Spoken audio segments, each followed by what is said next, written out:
Today, on Edge of Wonder, we talk with actor and minister Leon Isaac Kennedy, who started out as one of the top 10 DJs in our country as Leon the Lover. He soon moved to Hollywood and became one of the first African-American sex icons in the 70s. But things took a turn when he left this life in the 90s and became a minister. In this episode, we talk about satanic ritual abuse in Hollywood, Leon's involvement with disclosure, and the path to become spiritually awakened, and also new projects he's involved with. Let's meet him now, Mr. Leon Kennedy. Hey guys, welcome to Edge of Wonder. We're with a very, very special person here, Leon Isaac Kennedy, who was a very famous actor in the 70s and 80s. So, Leon, thanks for being with us for one thing. Yeah, thank you. My extreme pleasure to be with you. It was a great day. Yeah. What did you think of, today we just finished Disclosure Fest. Yes. Yeah. How was this for you? Well, I loved the coming together. I loved the harmony. As you know, I've been in ministry now for the past 15, 16 years, so they asked me to fly in and say one of the prayers for peace and harmony on this planet. I'm all about loving yourself and loving others, so I loved today. It was great. Let's talk about something that you're very passionate about, which is suppressed technologies, surprisingly. Well, I'm all about disclosure. All my life, from the time I was a young person, by young person I'm talking about 11, 12, I was always looking for truth. And in looking for truth, certain things never added up. So, for example, when people say, well, there's no one else but us, the human race. Well, out of all the billions of suns, much less planets, I think it's very egotistical. I think that we're egotistical maniacs to think that we are the only planet that has an intelligent life source on it. Yeah, I completely agree with that 100%. So coming from a Hollywood background, how did you get a Disclosure Fest? and become a minister at the same time? Yeah. Well, as far as ministry, that was, I say this, that there is a God. And when he purposes you to do something, when he wants you to do something, you can run, but you can't hide. We know that firsthand. So it was not in my business plan. I was happy being a movie star from the time I was 15. I was a disc jockey at a young age. My plan was be a disc jockey, be a big on-the-air personality, get a TV show. From having a TV show, then come in the back door and do movies. And I worked on that plan from the time I was 15. At 18, I did have my own TV show. And at age 26, started doing major motion pictures. So I was very happy leading my life and being, quote, a movie star. But then God came knocking, and it changed my whole life. So I went into ministry. And even though I was running at first, when it dawned upon me, and it really got into my spirit, wait a minute, the Lord wants you to do something for him, to impact lives, and you actually see lives change. Nothing can be more rewarding than that. So people say, Leon, you were on the top of your game and you just walked away from Hollywood. How could you do that? But when you look at lives that change, when you actually see the Spirit of God invade a life and change a life. I have someone that calls me every year, he's been calling for 15 years, saying, Leon, from the time you and your ministry prayed for me, I've been clean and sober for these 15 years. I could tell you 100 stories like that. So those lives change. That's my Oscar, that's my Emmy, that's my Grammy. And so it's very rewarding to have done this work. Now I love the creative process, and in the past 2 years or so, it's been put in my spirit to come back and start doing films again. So we've started writing and started producing, and we're now doing what we call transformational films, films that will still entertain, be successes at the box office, but that will drop golden nuggets of truth and motivation and inspiration and light. That's great. People. So we're working on things like that now. There's been a lot of different things going around recently, especially in the Q community and the ANN community about things that have been going on in Hollywood, including some of the dirtiest types of things that we've heard about. I mean, like pedophilia rings, all of these kinds of things, and not necessarily don't want to put you on the spot here and have you answer all of that, but what's your take on this? Do you think that this is something that we should be worried about or not, and how would you kind of answer people's concerns about it? Well, I would say this, that there are, in any community, you have people that are very, very full of light and do great things for humanity. Then you have people that get corrupted or get perverted for whatever reason, and it all exists at the same time. Is it something that you should get worried about? Well, yes, because it has affected other people and there have been victims. Is it going to be exposed? I believe yes. How soon, I don't know, but I would say within the near future. And I think that there are big changes being made even as we speak.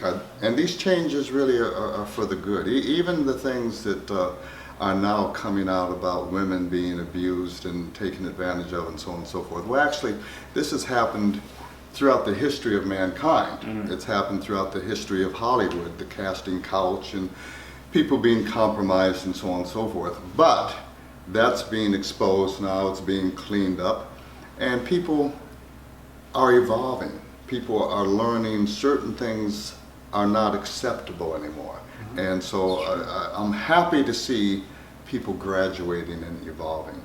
So yeah, we have a personal friend who's pretty big as a musician and doing a lot of things, and this is one of the things that he was directly telling us too, like some of the things that he's been involved with. He's not like a super A-list person, so he's been kind of seeing everything from like the side point, like what's going on with all the A-list people, and he's just telling us, like, you know, and he got out of that whole thing a while ago. I mean, he's still a part of the thing, but he's not like, you know, he's not like going out with parties and interacting with these people. Mm-hmm. But he's coming back and he's just like, you know, you guys just won't believe the stuff that is really happening with like these, like he's just like, you know, just name somebody and it's just the way things are happening, and then he's talking about like MK Ultra and whatnot, and he's just like, it's just crazy. Anyone ever kind of, I guess, try to compromise you in your stay in Hollywood? Like, how was that for you? Did you ever get put in a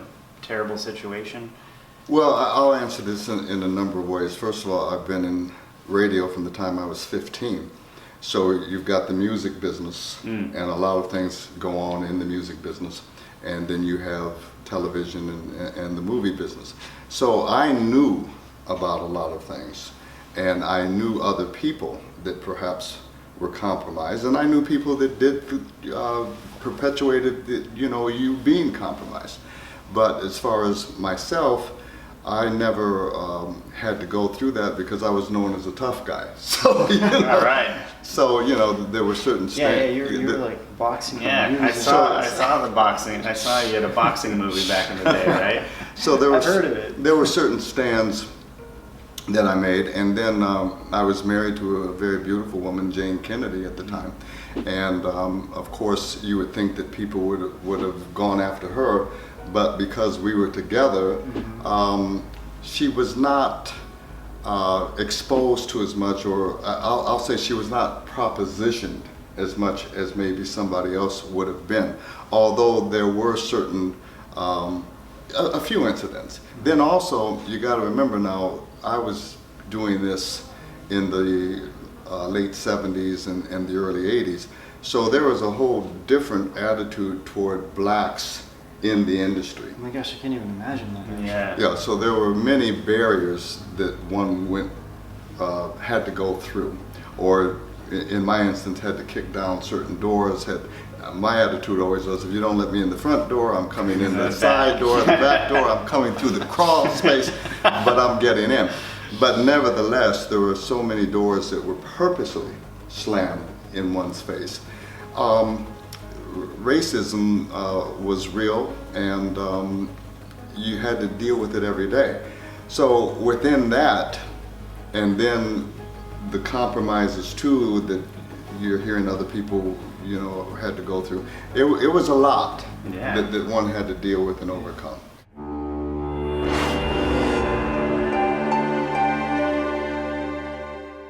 You were talking about earlier about God and the light and everything, and when you find your purpose, it's like you just kind of know. I mean, realistically, I feel like that's really what happened with our channel. Like, what is happening with our channel and how incredible our fans have been. It's like I don't even feel like it's us. It's like there's this light that's and this force behind us that's just like pushing us forward, and it's like something wants us to succeed, but it's not because of us. It's about this message that I feel like that we're giving people, and with disclosure, and with that there is a divine creator, and that all these things around us that we have all these questions about, but once you go past that and the challenge, it's like you see the truth, and you see that these things actually do exist. Yeah, and that's very interesting because I am now a licensed and ordained minister. So many people have said to me, well, wait a minute, Leon, in your Christian walk, then how can you be with this community which is looked upon as a metaphysical community? I see, yeah. And yet, David Wilcock is one of my best friends. Corey Good is one of my best friends. As a matter of fact, I manage David Wilcock and work with Corey and his manager, Roger.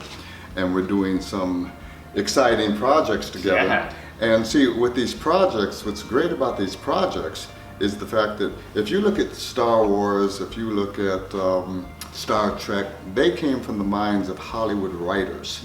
But what about people that really have the real knowledge, that have been there and back and can tell you about that journey? The real Star Trek. Yeah, the real Star Trek, 20 and back. Yeah. So these are the type of messages that we're looking at. These are the type of films and TV shows that we're doing. It's really Close Encounter of the Fourth Kind. So it takes it to a whole other level, the projects that we're have on the drawing board as we speak.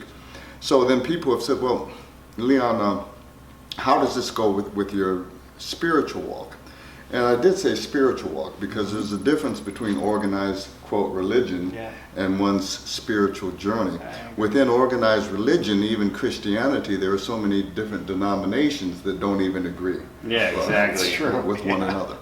But when you really study and you start connecting the dots, you can see where it sort of all falls into place. In other words, from my own point of view, yes, I do believe that there are extraterrestrials. Like I said, I think we'd be egomaniacs to think we're the only ones.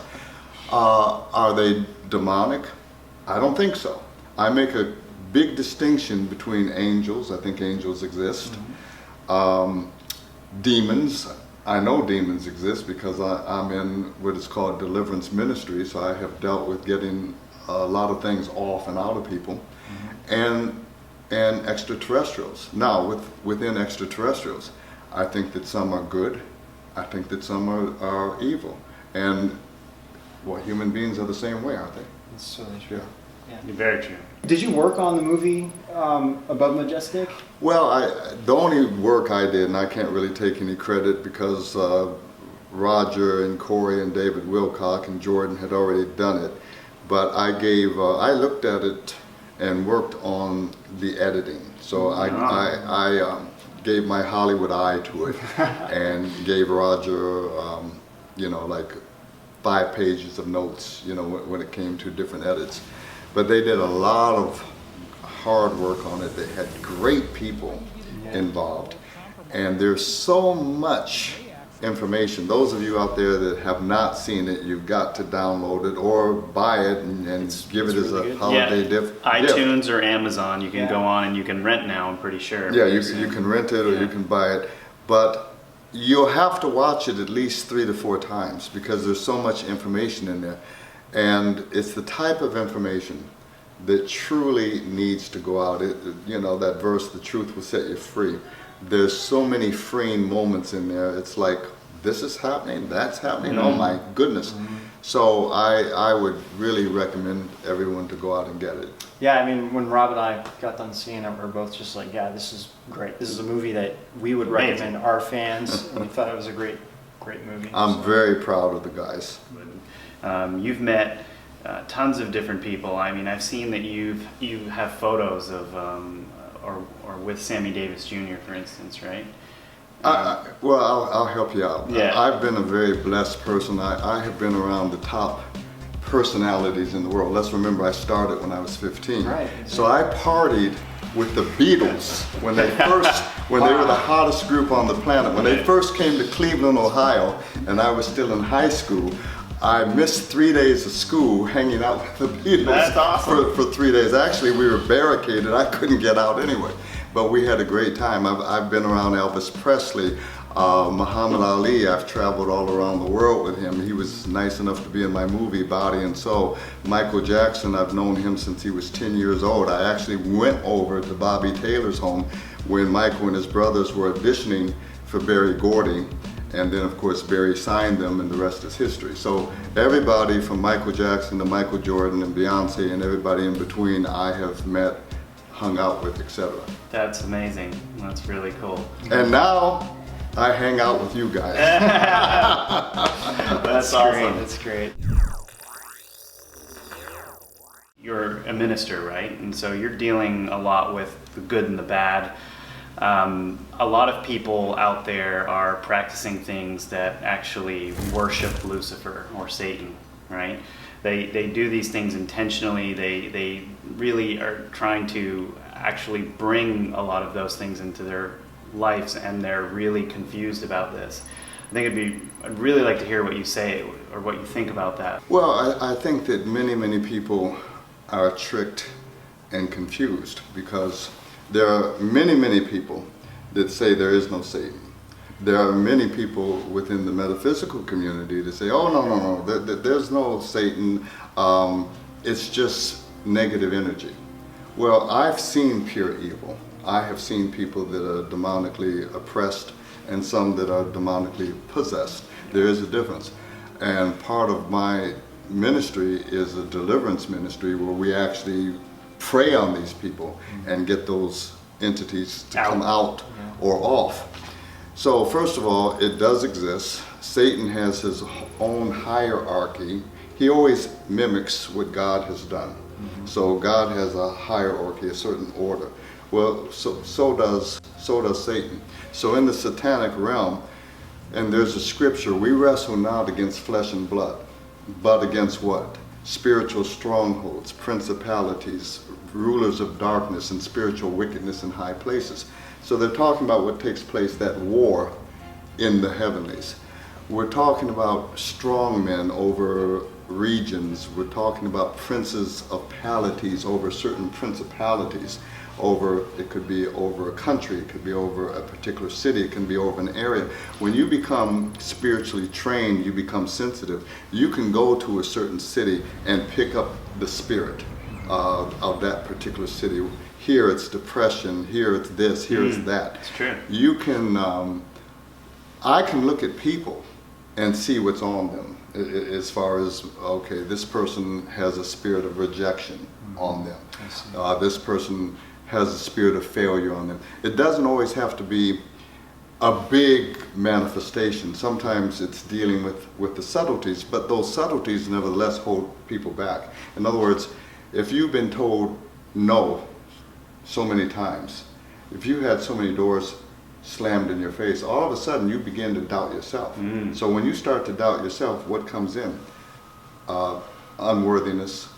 What comes in? That spirit of rejection, that spirit of failure, that spirit of almost made it but never quite making it. And then you get stuck. People get stuck by trauma, things that happen to them maybe in their 20s or 16, something traumatic happened. As Billy was talking about, certain things stay in your DNA memory. And so you never, even though you're now 30, you're still almost thinking like you were when you were 18 because you're stuck and you've never matured and you haven't gotten ahead. Does this make sense? Yeah, sure. Okay. So there's so many things that need to be exposed. Now, even in the Christian world, there are certain churches that don't believe in deliverance. There are certain churches that are getting to a point now where they don't really want to talk about Satan or demons or principalities and so on and so forth. And that's exactly what the enemy wants. He wants to keep people ignorant or in fear. Now, going back to your original question, those that compromise, those that, for lack of a better way to describe it, almost sell their soul to the enemy. Because I can get power. What's that power? I can get influence. Money.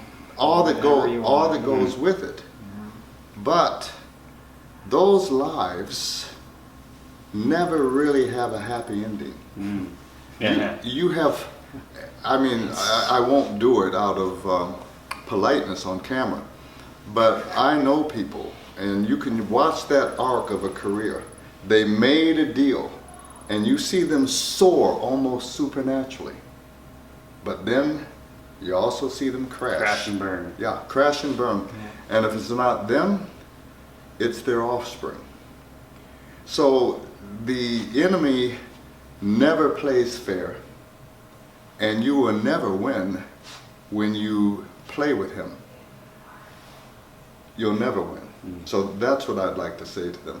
But by the same token, I want to say, in my opinion, and from everything I believe and what I put my life on, that there is a God, there is a Heavenly Father, and there are spiritual laws, whether we want to believe them or not, and those spiritual laws do work. Now, it's a slower way to get to the top and to maintain, but it's building on a true foundation. Well, what do you mean, Leon, by spiritual laws? I mean, there is a law of attraction. There is a law of favor. There is a law of reciprocity. Do unto others as you would have them do unto you. The way you treat people, the things you do and the things you don't do. That wheel keeps going. You do a lot of kind things for people. Other people are going to put into your bank of grace and kindness. You treat people like dirt, it's going to come back on you. And so many people that I see in business, they gouge people just to make another dollar. Yeah. They take advantage of people and so on and so forth. But then they wonder why something breaks down. Yeah, exactly. Then they wonder why their health is bad. Yeah. They wonder why their daughter or son is uncontrollable and so on and so forth. Here's another spiritual law. Whatever you put before God is going to self-destruct in your life. In other words, if you put your career first, your career somehow, some way is going to bring you misery. You put making money, you might have hundreds of millions of dollars, but you're still going to be miserable. Even if you love your child more than you love God, that's the child that's going to bring you heartbreak. So everything should have a balance, should have a harmony. And I can tell you from my own life that in trying to hear from God for myself, learning how to sit quietly and pray, to spend quiet time every day. And this is where a lot of people miss it. In the Christian world, a lot of people, they'll go to church, they'll hear a sermon, but they never really act upon that sermon. Or they'll go to church every week for years and years and years, but they never do the inner work. The inner work of just being quiet, being still, learning to build your own relationship with Him, learning to hear His voice. When you learn to hear that still small voice, it will revolutionize your life. Because it will show you things, it will tell you things. Oh my gosh. Yeah. It will give you discernment about people, about business, about what to do and what not to do. Well, and that's why I started meditating, actually. For me, it really, I felt like I was more in tune with myself and to that source and to the light and everything. And through that, it really showed me a lot of things that is playing out like right now. doing this channel and everything. I mean, I saw a lot of visions that I just couldn't believe, or I was like, would this ever happen, or how did this, Yeah, Right. sure. And then just things start kind of playing out, and I think, and that's why Rob and I connected so well, and we've been friends for a long time, because it's the same thing. We both had that drive and that understanding, and we're both just like, wanting to do good for people, and that we're not doing this for ourselves. We're doing this to help people. Absolutely. And when you're doing it for others, it's almost doors easier. open up. Yeah. It does it itself. And here's one thing I want your people to hear, those that are watching your channel, that when you learn to do the quiet work and you can sit and be quiet and start to hear that divine voice, divine ideas will drop into your spirit. It's like that aha moment. Mm-hmm. Wow, look at this. And then once you get that divine idea and you learn to pray, you've got to put positive prayer into it, and then I'd say positive action, but positive prayer, positive action certainly brings positive results. But if you start praying and then go out and do the actual energy, then you start praying for divine favor. In other words, the footsteps of a righteous man or woman or what, led by God. And so with that divine favor, people just come across your path. Exactly. And for some He's reason, invited in. they happen to like you. For some reason, they say yes to you, and you don't even know why. It's because that God connection. And That's true. it really works. That's true. And that's what I mean by building a career, by building a business, by building a relationship, all of that on the firm ground of doing it Father's way. Well, man, thank you so much for being with Leon. us, Leon. That was great. It was Oh, my yeah. extreme pleasure, guys. Yeah. Thank you. Thanks for watching, guys. Don't forget to hit like and subscribe. And until And we'll hit that notification bell. and until Next time, we'll see you out. On the edge. All right. This man over here calls me every year for 15 years. Sorry, hold on 1 second. Okay. Let me just tell them real quick what's going on. I don't think they realize it. Just yell up the stairs. Hey guys, we're filming something, so could you be a little quiet for a second? So that's good. Corey just woke up. Okay.